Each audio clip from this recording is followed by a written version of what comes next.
Bonjour à tous, bienvenue pour cette nouvelle vidéo sur ma chaîne Karim Ben Abdelkader, analyse et prospective. Et aujourd'hui, effectivement, nous allons aborder cette révolution extraordinaire, la blockchain et ses conséquences sur le champ économique, social et politique. Voilà. Alors, sans plus attendre, nous allons démarrer et rentrer dans le vif du sujet à travers un bref historique en ce qui concerne la blockchain. Alors, la blockchain a vu le jour en 2009.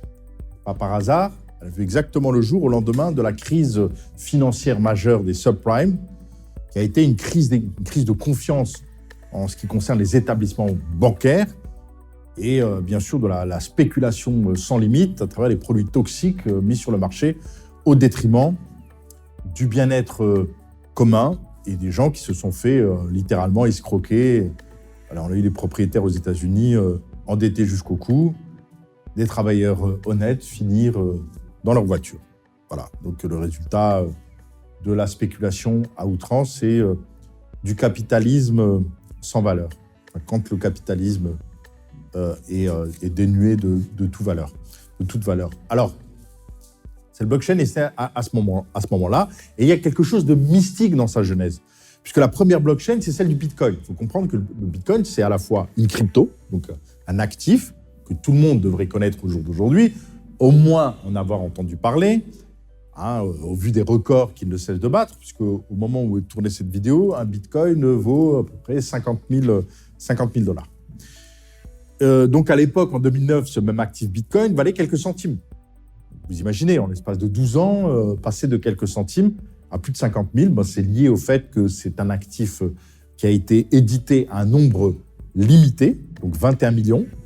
Il y en a un peu plus de 18 millions sur le marché au jour d'aujourd'hui et sa production est prévue dans le cadre de ce qu'on appelle une activité de minage, dans laquelle je reviendrai, qui est créateur, qui permet de générer cette activité de maintenance de la blockchain de nouveaux actifs, de nouveaux bitcoins. Mais de fait, sa production étant plafonnée à 21 millions d'unités, il y a un phénomène de rareté. Il est facile de comprendre que plus des gens vont vouloir acquérir du bitcoin, plus sa cote va monter. C'est de l'or digital. Voilà, c'est comme ça qu'on peut le considérer. Alors, donc le bitcoin, c'est un actif, mais c'est surtout une blockchain, un espace sans lequel cet actif ne pourrait exister. C'est ça qu'il faut bien comprendre. C'est-à-dire que la crypto, quelle qu'elle soit, n'est qu'une application de la blockchain, donc une application parmi un nombre illimité d'applications, puisqu'on ne parle quasi exclusivement que de ces crypto-monnaies, mais on nommait que la blockchain est une véritable révolution dans la mesure où elle permet bien sûr un nombre illimité d'applications qui va bien au-delà que la notion de création, détention ou transfert de valeur, à travers ce qu'on appelle les contrats intelligents qui automatisent et sécurisent des tâches données. Et c'est ce qu'on va tenter de démocratiser ici, d'expliquer de manière pédagogique. Alors, la blockchain Bitcoin est née en 2009 avec le Bitcoin, avec un début qui était, on peut le dire, anonyme, une utilisation, une valeur utilitaire qui s'est cantonnée pendant longtemps à ce qu'on appelle le dark web, donc à ces activités illégales, voilà, donc une image sulfureuse. Les articles de presse de l'époque, les rares articles qui en parlaient, on parlait comme d'une monnaie de truands, de mafieux, une connotation extrêmement négative, jusqu'à ce que le Bitcoin, à l'horizon 2015 et surtout 2017, sorte à la lumière et voit un nombre d'acteurs de plus en plus important l'utiliser, jusqu'à arriver au jour d'aujourd'hui à des institutionnels et à des sociétés majeures dans leur secteur d'activité, leaders pour certaines, qui vont utiliser le Bitcoin comme un moyen de gestion de leur trésorerie. Voilà, donc, et tout cela sur un laps de temps historique extrêmement faible et passant de quelques centimes à plus de 50 000 dollars aujourd'hui. Il y a quelque chose de fou. Et alors, je disais mystique, pourquoi ? Parce qu'à ce jour, l'inventeur de la blockchain Bitcoin, nous ne savons pas, et personne ne sait, ou alors un nombre évidemment, à part les principaux intéressés, qui est le fondateur qui est le concepteur de cette blockchain Bitcoin. On a un pseudo, Satoshi Nakamoto, mais dont on ne sait rien, ni visage. On ne sait pas si c'est une équipe, si c'est un pseudo, si on ne connaît pas la nationalité. Bref, on ne sait strictement rien, à part des hypothèses et des spéculations. Voilà. Et donc là, il y a quelque chose de fou quand on connaît l'impact actuel, mais surtout à venir, de cette formidable révolution technologique. Alors, ce qui fait dire à certains que oui, à anguille sous roche, ça doit être des organismes extra-étatiques, étatiques, des groupes occultes qui ont un plan et qui ont monté ça. En fait, quand on connaît comment fonctionne la blockchain, on balaye tout ça d'un revers de main. C'est la blockchain et la blockchain Bitcoin, comme toutes les autres blockchains qui émanent toutes de la même source. Parce que, si vous voulez, les autres blockchains ne sont que des duplicata de cette première blockchain, de cette première genèse, de cette blockchain qui a vu le jour. Tout est venu se dupliquer à partir du canevas du Bitcoin. Donc, et quand on connaît le fonctionnement d'une blockchain décentralisée, on sait qu'on balaye d'un revers de main toutes ces histoires de complot. Pourquoi ? Tout simplement parce qu'il faut comprendre que la définition de blockchain, ce qu'est une blockchain, c'est un espace décentralisé. Alors, décentralisé, cela signifie le contraire de la centralisation. La centralisation, c'est quoi ? C'est le fait qu'un organisme centralisé, donc une équipe, des personnes faites de chair et de sang, ont la maîtrise en main de cet outil, de cet espace. Or, la blockchain, c'est exactement l'inverse, c'est décentralisé, ce qui veut bien dire que ça n'appartient à personne ou à tout le monde, si vous préférez. Voilà. Ce n'est logé nulle part ou partout. Accessible partout sur une simple connexion Internet. Donc, la blockchain est, il faut bien le comprendre, insaisissable. C'est de l'information décentralisée. Et comment ça fonctionne ? En fait, si on devait donner la définition la plus simple et la plus pédagogique de la blockchain, ce sont des registres décentralisés. C'est-à-dire que, imaginez des registres qui sont synchronisés entre eux, d'accord, qui sont synchronisés parfaitement, où tout ce qui est inscrit ici va se retrouver sur des archives miroirs dupliquées en centaines, en milliers d'exemplaires, avec à chaque fois exactement le même contenu. C'est-à-dire que si on modifie une virgule quelque part, cette virgule est modifiée sur tous les registres. Voilà. Ces registres sont décentralisés et ils sont tenus, donc je ne sais pas comment on peut appeler ça, dans le jargon on appelle ça les mineurs, et si vous voulez comprendre le métier d'un mineur, c'est d'un archiviste, si vous voulez. Enfin, de quelqu'un qui va faire en sorte, qui va mettre à disposition de la force de calcul algorithmique pour permettre cette synchronisation. C'est son rôle de mettre à disposition de la force de calcul qui va permettre la synchronisation de tous ces registres. Et ces mineurs, ces archivistes, ne se connaissent pas entre eux du tout. Ils sont nommés de façon aléatoire par la blockchain, ils sont inscrits sur un registre décentralisé, ils sont nommés en fonction effectivement des tâches de sécurisation des informations, de leur transmission, de leur détention. Donc c'est en cela qu'ils ont fait un outil extraordinaire. Et quand on comprend son fonctionnement, je le répète, on balaye d'un revers de main toutes les histoires complotistes qui ne peuvent émaner que de personnes qui ne comprennent pas, qui n'ont pas étudié le mode de fonctionnement. Voilà. À partir du moment où on développe une blockchain, on l'ouvre au public, elle est décentralisée, elle n'appartient plus au concepteur. Elle ne lui appartient plus, il n'a plus aucune possibilité ni de contrôle. Il devient, au sein de la blockchain qu'il a déployée, un simple acteur, comme les autres, au même niveau, ni plus ni moins. Voilà. Donc il faut effectivement, à ce niveau-là, bien saisir ce fait, parce que c'est très très important.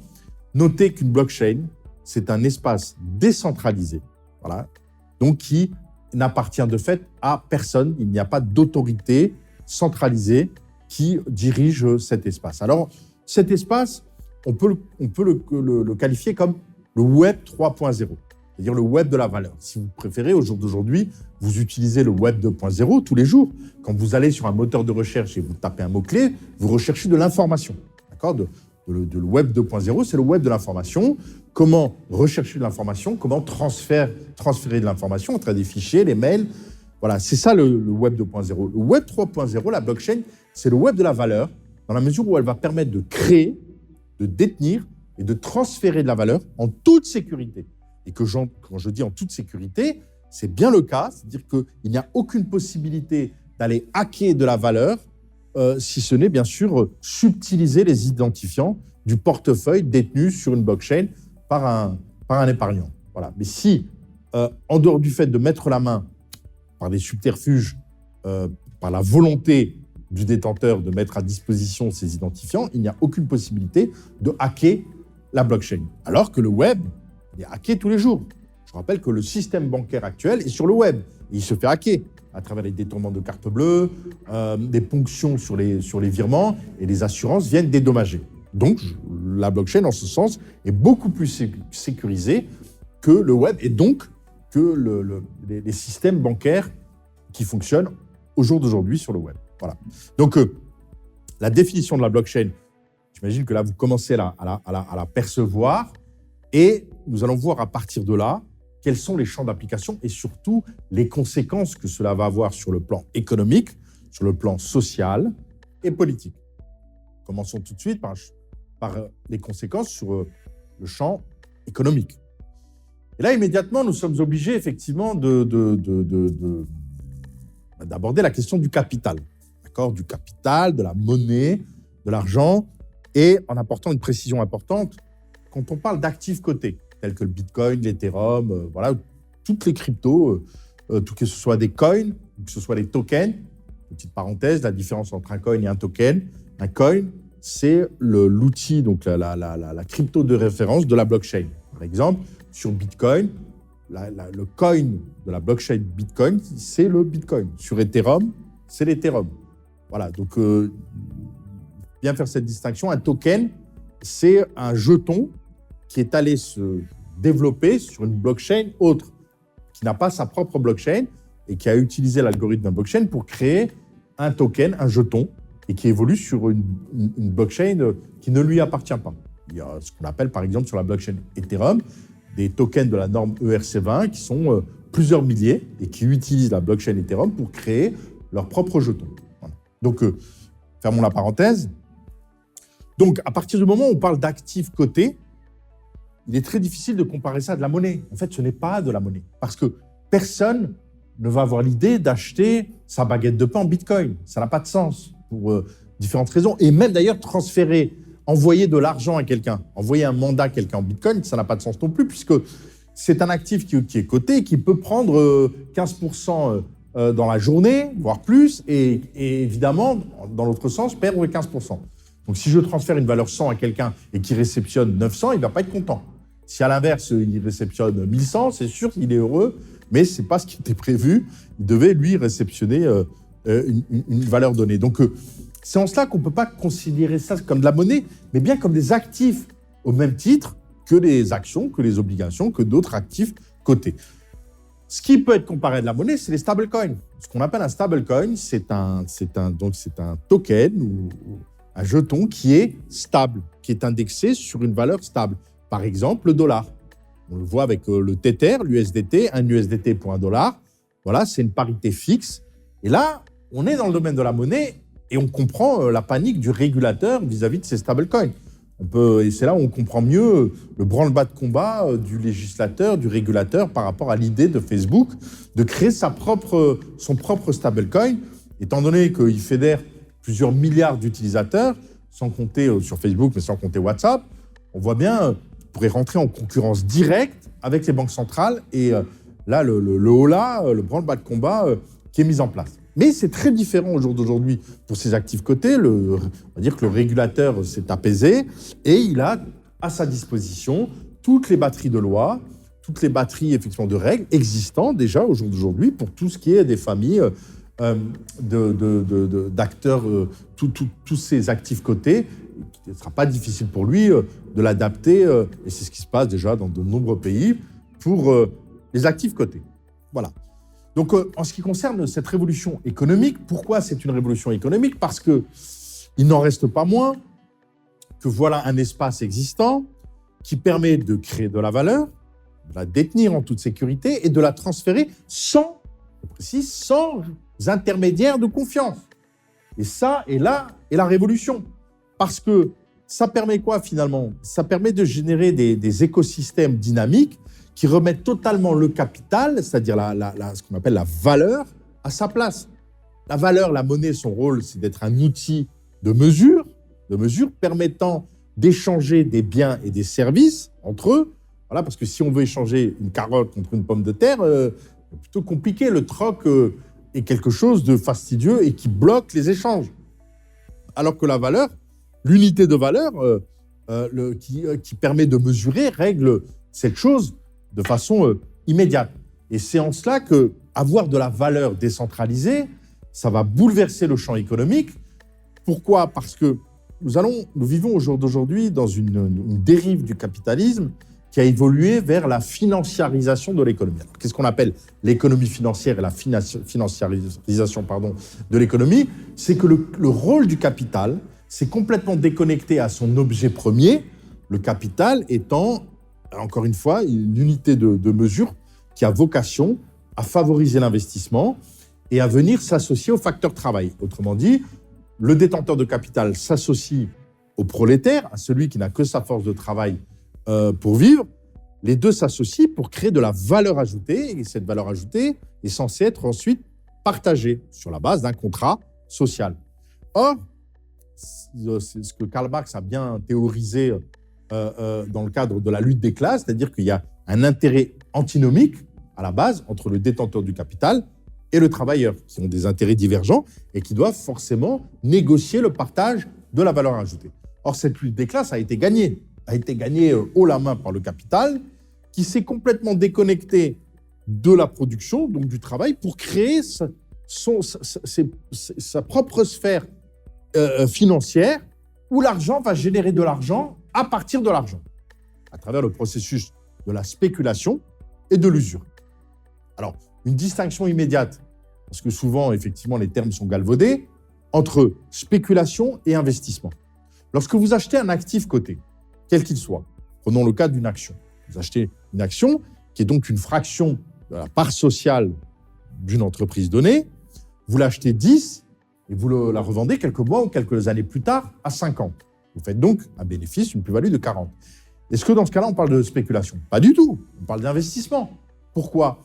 Parce que vous avez acheté un actif qui repose sur un sous-jacent, qui va alimenter une production, donc une création de richesse, qui va mobiliser une force de travail, du capital pour créer de la richesse. Et là, nous parlons d'investissement, donc de quelque chose qui est totalement éthique et qui ne pose aucune espèce de problème moral à l'ensemble des civilisations, des spiritualités, des religions, qui ont aucune n'a jamais pénalisé, bien au contraire, l'investissement. La spéculation, au contraire, c'est lorsque vous achetez un actif 10 que vous revendez 50 avec une plus-value de 40, sans être passé de quelque façon que ce soit par le financement ou par la corrélation avec un sous-jacent, par la création de richesses via la mobilisation d'acteurs au vu de créer de la valeur ajoutée. C'est-à-dire qu'en fait, ça repose sur rien. Voilà, c'est ça la spéculation. Et ça a quelque chose de profondément immoral. Et surtout, deuxième chose, ce qu'on appelle l'usure. L'usure, c'est générer de l'argent sans espèce de risque aucun et j'accumule de l'argent juste parce que j'ai de l'argent. Donc, je suis rentier, je détiens un capital donné que je vais remettre entre des mains d'un intermédiaire de confiance, en l'occurrence un banquier, qui va me garantir un tel pourcentage annuel. Et ce pourcentage garanti, sans prise de risque aucun, me permet de vivre et de me la couler douce sans me poser la question quant à la mobilisation du capital dans l'économie. Et ce banquier peut me garantir cette rente qu'à la condition de prêter cet argent en prenant toutes les garanties nécessaires à un prix plus élevé. Il faut bien qu'il couvre son travail à lui, son service, qu'il prenne sa marge de bénéfice. Donc, va le prêter à un taux supérieur et avec toutes les garanties, encore une fois, en vue de reverser la rente promise et garantie. Et donc, c'est ça l'usure. Et l'usure, ça crée un blocage du capital et ça empêche toute mobilisation du travail, de la créativité, et ça bloque la mobilité sociale. Et c'est en cela que moralement, c'est pénalisable et c'est pénalisé. Pénalisé, si on parle des religions du livre, toutes les religions du livre, les religions monothéistes, condamnent fermement l'usure. Pourquoi ? Parce que le capital est quelque chose qui doit être dynamique, qui doit être une énergie, un flux qui s'associe au travail pour créer des richesses et partager sur la base d'un contrat social de façon équitable cette richesse créée. Donc cette financiarisation de l'économie à travers la spéculation et l'usure a créé une captation des richesses auprès d'une minorité de plus en plus faible et on arrive au déséquilibre actuel où vous avez 26 personnes physiques sur Terre qui détiennent des actifs cumulés supérieurs aux 50% de l'humanité, donc aux plus de 3,5 milliards d'êtres humains les moins dotés. Vous imaginez, vous mettez 26 personnes d'un côté, vous mettez 3,5 milliards d'humains de l'autre et vous dites ces 26 sont plus riches que ces 3,5 milliards. On n'est jamais arrivé, on n'a jamais atteint, dans toute l'histoire de l'humanité, un tel niveau de déséquilibre. Et ce niveau de déséquilibre, évidemment, est à l'encontre de toute forme d'harmonie et crée des situations extrêmement problématiques. Et tout le monde comprend que cette financiarisation de l'économie, où on arrive dans des situations paradoxales aujourd'hui et complètement folles, où les indices boursiers battent de record en record à travers les injonctions monétaires sans cesse, donc à travers les processus de l'usure, une financiarisation de l'économie avec des bulles financières de plus en plus importantes, alors que l'économie réelle, celle qui passe par le facteur travail, est à plat. Voilà. Donc, en fait, si vous voulez, travailleurs, prolétaires, crevez, on s'en fout.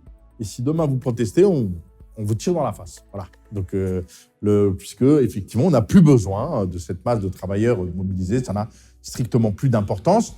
On génère de l'argent à partir de l'argent et en créant des montagnes de dettes, donc l'usure et la spéculation.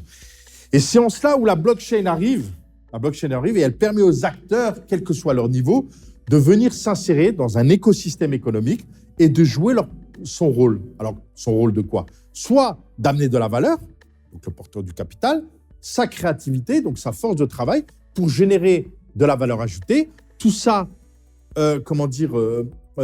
ficelé au départ par ce qu'on appelle des smart contracts, des contrats intelligents qui automatisent et sécurisent des tâches données, donc qui fixent les règles, y compris du partage de cette valeur, puisque chaque actif créé sur la blockchain va avoir une valeur utilitaire, forcément une valeur utilitaire, donc un sous-jacent pour lequel il est créé, et une valeur spéculative, à savoir une valeur d'investissement, ce serait le terme le plus approprié, qui va permettre de valoriser l'investissement et trouver là, de manière éthique, une rémunération du capital à travers un facteur risque qui est pris et donc d'un dynamisme. C'est ça, parce que le capital a vocation à circuler, en l'occurrence, ça va faire en sorte que si demain, un héritier, par exemple, n'était pas capable de passer son temps qu'à dépenser son argent, ne trouverait pas moyen de générer de la rente garantie et ne s'associant pas au capital, ne créant pas de valeur ajoutée, verrait effectivement son capital se déliter, non pas disparaître, mais passer entre d'autres mains. Et ce n'est à partir de là que justice. Donc la véritable révolution de la blockchain au niveau économique, c'est cela. C'est cette ubérisation, cette décentralisation du capital pour en faire un outil, remettre le capital à sa place comme un outil dynamique, créateur de richesse. Et c'est en cela où, effectivement, le partage de la richesse va être révolutionné et on va pouvoir avoir des conséquences en termes de mobilisation des acteurs, la démultiplication de la créativité et la valorisation de cette créativité. Donc, sur le champ économique, les conséquences vont être extrêmement majeures. Demain, porteur de projet n'aura pas de difficulté à travers la blockchain et tous ces écosystèmes à lever des fonds pour réaliser effectivement, mettre en branle son idée sans faire appel à la caution de sa grand-mère. Sans prendre le risque de se retrouver endetté à vie parce qu'il avait eu une idée un jour. Et sachant qu'en plus que le propre d'un entrepreneur, c'est quand il démarre sa vie dans l'entrepreneuriat, c'est de se planter. Il n'y a que comme ça qu'il peut apprendre. C'est qu'en multipliant effectivement les essais, qu'on arrive à acquérir l'expérience, à obtenir cette expérience qui permet et à circonscrire et à tirer l'enseignement de ses erreurs pour faire mieux à chaque fois. Et celui qui est détenteur de capital, le propre du capital risque, c'est je mise un petit peu ici, un petit peu là, et sur un ratio 10, j'ai 5 projets qui capotent, 3 projets qui vivotent et 2 qui génèrent des plus-values et qui couvrent l'ensemble de mon investissement. Voilà, c'est vers cela que nous allons aller et c'est en cela que sur le champ économique, l'invention de la blockchain, on n'en voit pas encore aujourd'hui totalement les conséquences, bien qu'il y a énormément de projets qui ont pu voir le jour, de richesses créées et partagées à travers ces outils tels que les ICO, les Initial Coin Offering, qui ont vu des tokens être lancés sur le marché, vendus pour pouvoir déployer des projets. Et nous sommes qu'au tout début de ce processus dit de tokenisation. Voilà pour les conséquences économiques. Il y en aurait beaucoup d'autres, mais on va se cantonner aujourd'hui à cette conséquence qui, évidemment, est majeure dans sa redéfinition du capital. Les conséquences maintenant au niveau social. Les conséquences sociales de l'existence de la blockchain, revenons aux bases, la décentralisation, la transparence, puisque sur une blockchain, tout est tracé. Donc la traçabilité va permettre aux populations d'agir sur leur environnement direct, donc au niveau local, en s'organisant par affinité pour régler des problématiques, encore une fois, qui se posent à elles au niveau local. C'est cette attribution, cette possibilité de s'organiser immédiatement sur la blockchain en supprimant les intermédiaires de confiance, puisque la blockchain va permettre effectivement la transparence et la traçabilité, donc règle de fait les problématiques de confiance qui vont permettre aux acteurs sociaux de se mobiliser et de régler les problématiques qui, au jour d'aujourd'hui, sont réglées par des acteurs centralisés, donc par des technocrates qui vont leur imposer des solutions de manière de moins en moins démocratique. Là, le champ d'application, vous l'avez compris, est illimité. On le voit bien, on l'imagine dans le domaine de la santé, dans le domaine de l'éducation, un système de l'éducation nationale centralisée qui va décider des programmes scolaires, d'imposer telle connaissance à telle personne, à tel âge, pour valider telle connaissance. Enfin, en fait, que vous déléguez, là, vous remettez vos enfants à l'éducation nationale, donc un organisme centralisé qui va, de manière technocratique, décider quel est le savoir qu'on va divulguer, à quel rythme et pour quelle fonction. Voilà, donc en fait, on sait très bien où cela mène, c'est préparer les enfants à être de futurs serviteurs de la machine, de la matrice. Demain, la blockchain va permettre une réorganisation du citoyen pour permettre une démocratisation de l'accès au savoir, mais une réorganisation de cette façon de gérer le savoir, de se l'approprier et qui permettra effectivement une inventivité, une créativité sociale, parce que ce sera les systèmes les plus performants qui seront plébiscités et on relèguera la manière d'avoir enseigné ces dernières décennies à quelque chose de totalement dépassé. Dans le domaine de la santé également, les conséquences sont énormes. Prenez n'importe quelle spécialité médicale, un dermatologue par exemple.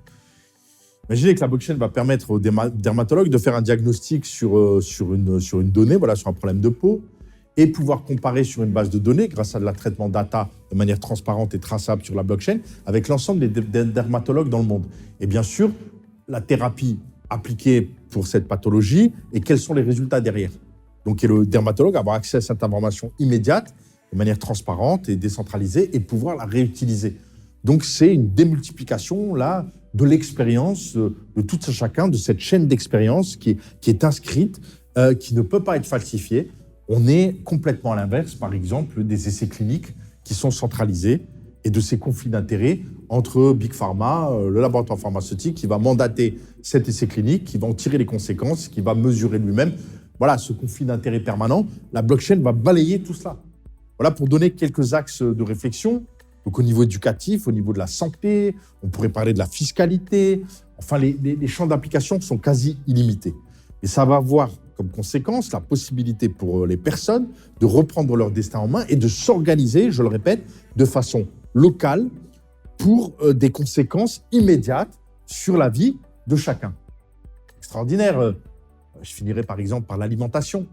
Imaginez la possibilité que tout ce qu'on a dans son assiette, on puisse le tracer grâce à la blockchain depuis son moment de production jusqu'au moment de la récolte, du transport, de la façon dont c'est stocké et comment ça arrive dans votre assiette. Tout ça, la blockchain ne permet aucune falsification et vous permet d'avoir l'information de façon quasi instantanée. Imaginez la révolution à ce niveau-là sur la manière de s'alimenter, à l'inverse de toute l'industrie agroalimentaire et de toutes ses conséquences néfastes sur chacun. Donc, voici quelques exemples, le champ social, les applications possibles de la blockchain. Voilà. Et on pourrait encore une fois démultiplier les conséquences. Alors, passons maintenant aux conséquences politiques. Les conséquences politiques sont énormes parce qu'on vient de voir que à partir du moment où c'est un impact incroyable à venir sur le champ économique et sur le champ social, vous imaginez bien que dans le domaine politique, s'il y a bien un domaine où s'exerce le pouvoir centralisé, c'est bien le domaine politique. Et donc la blockchain permet la décentralisation totale du pouvoir. Et quelles conséquences ça va avoir? Ça va avoir que le pouvoir par le haut, la décision prise tout en haut par une minorité qui s'impose à la majorité, tout cela arrive à son terme et on pourrait parler d'ubérisation de l'économie. Alors, ce terme ubérisation, un petit laïus, ce terme ubérisation, c'est ce terme utilisé à travers cette application Uber qui a permis de faire voler en éclats la méthodologie centralisée de l'organisation du domaine des transports et notamment des taxis, où il fallait un agrément, une licence qui vaut très cher. Et là, du jour au lendemain, les gens prennent leur voiture, se mettent à disposition d'un système et permettent de se transformer en taxi. On l'a vu avec Airbnb, dans le domaine qui a ubérisé l'hôtellerie, puisque tout un chacun peut devenir hôtelier. Mais ce que va permettre la blockchain, c'est l'ubérisation de l'ubérisation. Je m'explique, à savoir que ce qu'on appelle les dApps, donc les applications mobiles décentralisées, donc connectées à la blockchain, si on reprend par exemple le cas d'Airbnb, Airbnb, il y a un organisme centralisé, qui est l'équipe d'Airbnb, et qui ponctionne un pourcentage chaque fois que vous louez à quelqu'un via Airbnb, vous devez un pourcentage à l'organisme centralisé Airbnb. Or, l'application décentralisée va mettre en relation directe et de manière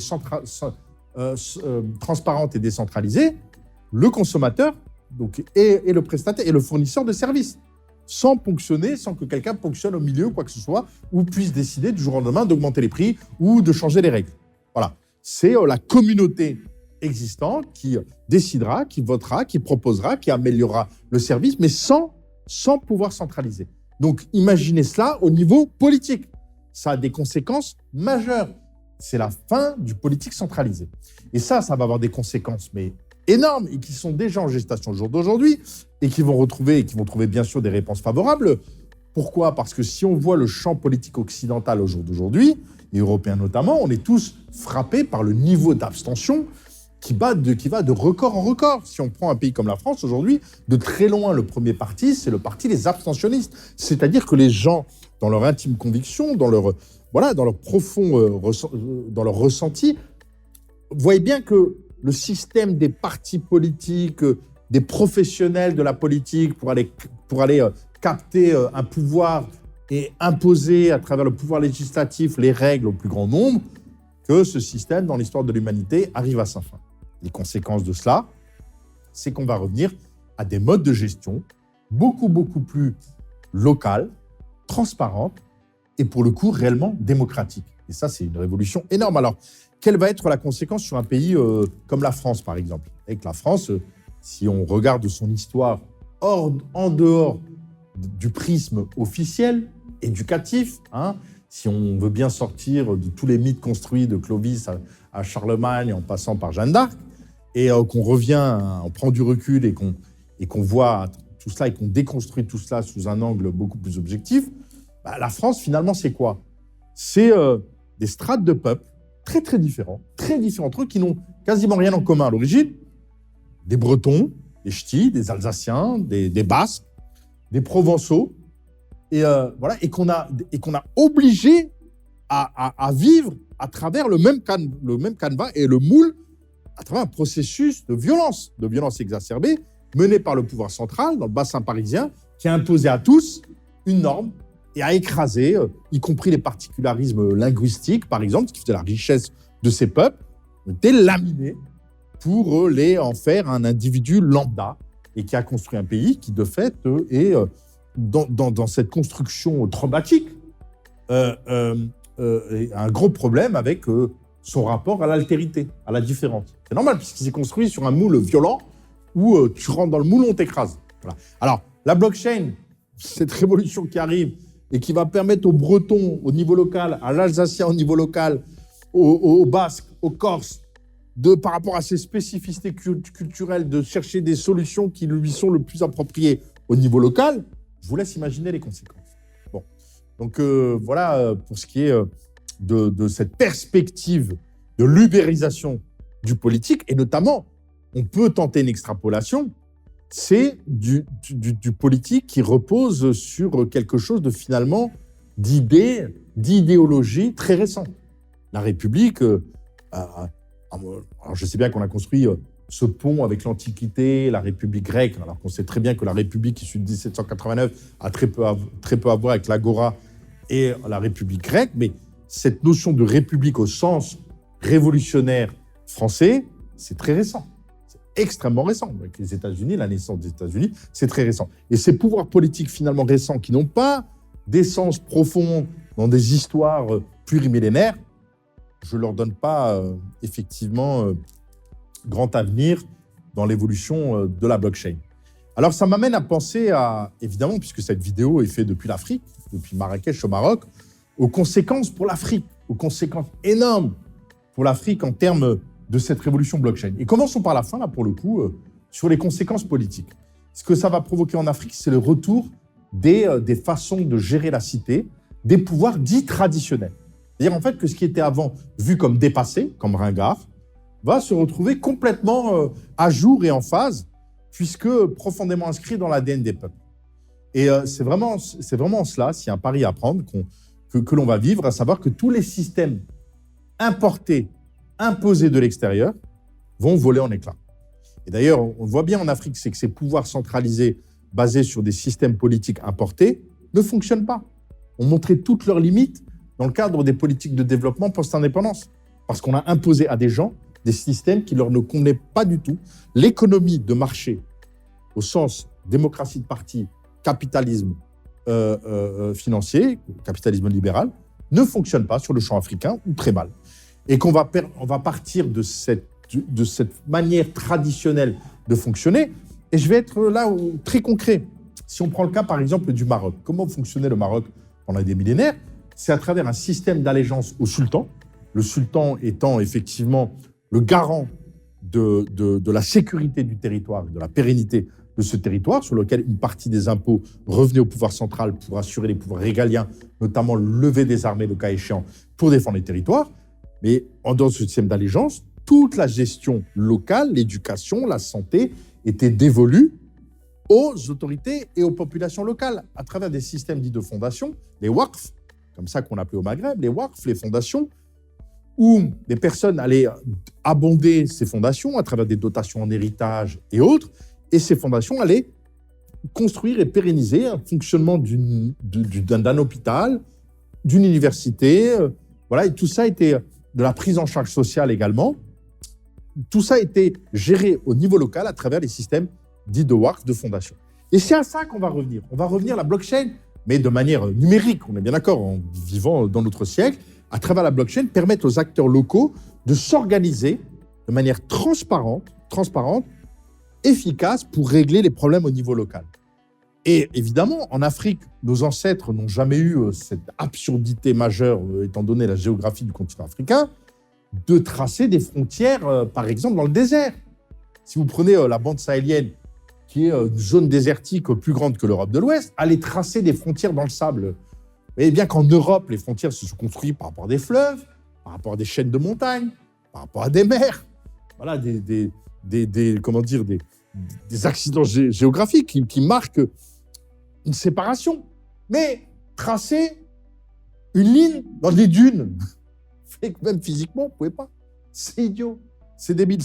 C'est le résultat du colonialisme, du colon, qui a voulu créer des États-nations basés sur le modèle européen et qui a tracé les frontières, qui posent encore aujourd'hui d'énormes problèmes sur le continent. D'énormes problèmes à ne plus finir. La blockchain va régler tout ça parce que les gens vont se retrouver à travers des systèmes d'allégeance, parce que ce qui fondait la nation au Maghreb et en Afrique, c'est l'allégeance au roi, au souverain, au sultan. Voilà. Si vous faisiez allégeance à tel sultan, vous appartenez à telle communauté, à telle nation. C'est là où vous payez l'impôt, donc vous êtes effectivement directement dans lequel vous forgez votre identité. Et il y a une identité transversale, c'est que les gens voyageaient sans visa. Et bien que dans le monde musulman, les gens traversaient énormément de contrées, donc des contrées où il y avait les rois qui régnaient, donc des systèmes d'allégeance, des territoires qui étaient marqués par leur système d'allégeance, mais les gens traversaient sans visa, normalement. S'il n'y avait pas cette notion, puisqu'il y a la notion de commerce, d'échange, d'acquisition du savoir, la mobilité était la règle. Donc, personne ne pouvait se considérer comme un notable, comme un connaisseur, un savant, s'il n'avait un tant soit peu voyagé, plutôt beaucoup voyagé que peu. Voilà, donc le voyage forgeait l'individu, et pour cela, les Africains, les Arabes, les Moyen-Orientaux ne connaissaient pas la notion de visa et traversaient les territoires, ne serait-ce que pour aller au pèlerinage à la Mecque de manière la plus normale possible. Et la blockchain, finalement, vient comme un nouvel outil en corrélation avec ce qui est inscrit profondément dans les ADN de ces peuples. Et c'est en cela que pour l'Afrique, les conséquences vont être fantastiques. C'est une nouvelle libération et on peut prévoir que la blockchain va permettre de gagner 2-3 générations, d'autant plus que les Africains sont très friands de nouvelles technologies. Qui sait au jour d'aujourd'hui, par exemple, qu'il y a plus de smartphones en circulation en Afrique qu'en Europe. Tout le monde en Afrique utilise un smartphone et des contrées comme le Kenya, dans des endroits reculés, on va au village acheter du bétail lors du marché hebdomadaire. Les gens ne viennent plus avec des sacs d'argent. Il y a très longtemps, depuis des années, qu'avec leur smartphone, avec leur téléphone, avec leur smartphone, par paiement, contact, procèdent à leurs achats. Donc, voilà en quoi, effectivement, le champ de déploiement de la blockchain va avoir des conséquences très heureuses pour l'Afrique en permettant de mobiliser la société civile, donc la créativité de cette jeunesse qui ne demande qu'à s'exprimer, à créer des richesses, réorganiser le partage de cette richesse créée de manière transparente, traçable, grâce à la blockchain.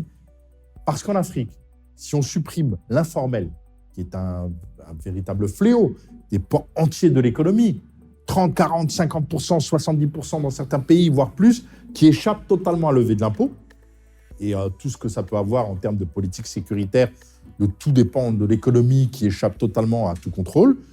Donc si on enlève l'informel, on enlève la corruption, alors là, l'Afrique, c'est un bond extraordinaire, et c'est ce que va permettre la blockchain. Et c'est là-dessus que je vais terminer, parce que, et vous comprenez en conclusion, que nous sommes qu'au tout début, nous sommes sur quelque chose d'embryonnaire, puisqu'une fraction infime de l'humanité au jour d'aujourd'hui utilise cet outil, utilise ce Web 3.0.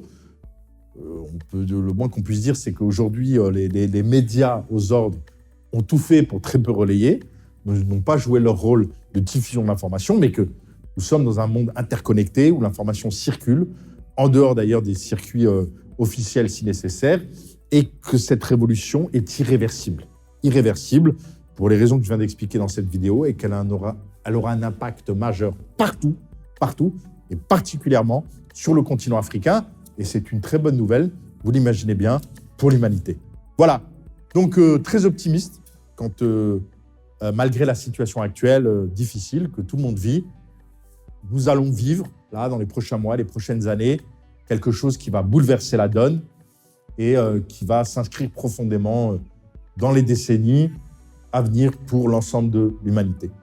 Voilà, en espérant que cette vidéo vous a plu, auquel cas, n'hésitez pas bien évidemment à liker, c'est sympa, et puis bien sûr à partager au maximum, le but étant de se retrouver régulièrement pour d'autres sujets permettant d'alimenter le débat et la réflexion. Merci à vous, à très bientôt j'espère.